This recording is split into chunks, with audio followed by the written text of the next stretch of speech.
Okay, for this video lecture, so we will be discussing about the transfer pricing. Okay, so transfer prices are the prices that is being charged for the goods that is produced by one division and is being sold to another division of the same organization. Okay, so there are cases, especially if a company is composed of the different divisions producing different types of products, in which one division's production may be a raw material of the other division's products. Okay, so therefore, instead of purchasing these raw materials from the outside supplier, so they can buy these materials from the other divisions of their organization. Okay, so therefore there is said to be having a transfer, okay, of these goods from one division to another, but it is basically a sale, okay, from one division to another. However, if you will look into the organization as a whole, there is no sales.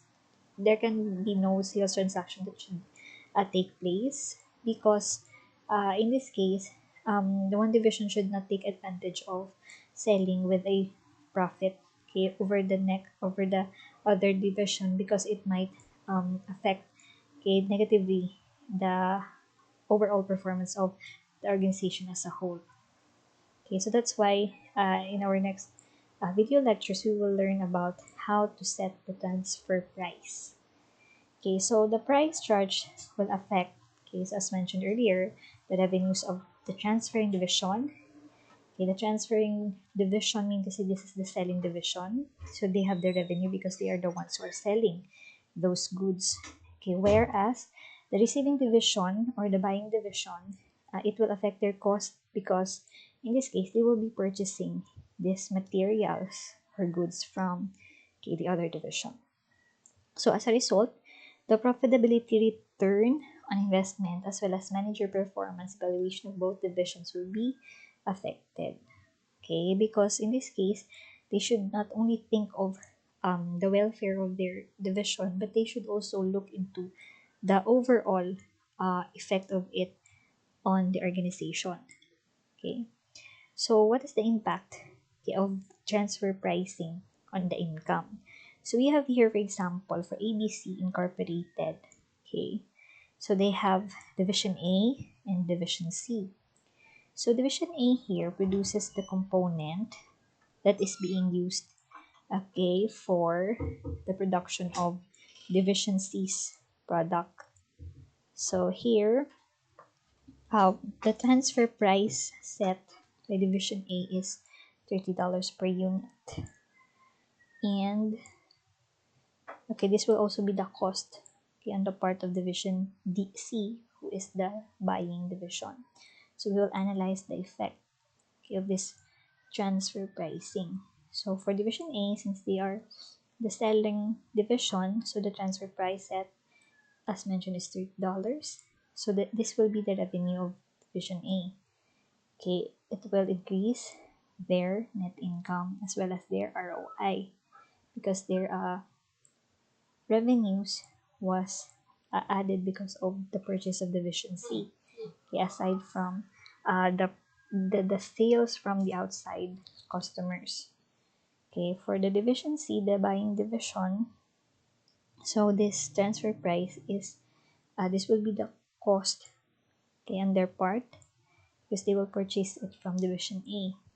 So because this is a cost, so it has the effect of decreasing their net income as well as the ROI. So if you could notice, this is a mirror transaction, okay, between these two divisions under ABC Incorporated. So to summarize, and the transfer price is revenue on one division and a cost on the other division. So we are talking about the same price. So therefore, the overall impact for the organization is zero. Okay. So again, this is what we have mentioned earlier, that it is or it should be observed that there should no sale transaction or profit generation that should take place between the two divisions within one organization. So that's why if you could see here, the overall impact is zero. Okay, so a transfer price should satisfy these three objectives to be effective. Okay, the first is it should have an accurate performance evaluation for the divisions.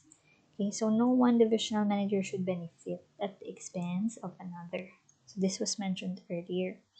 So the second is goal congruence. So meaning to say the divisional managers should select actions that minimize the firm-wide, or sorry, maximize the firm-wide profits and not only the profit of one division at the expense of the profit of the whole organization.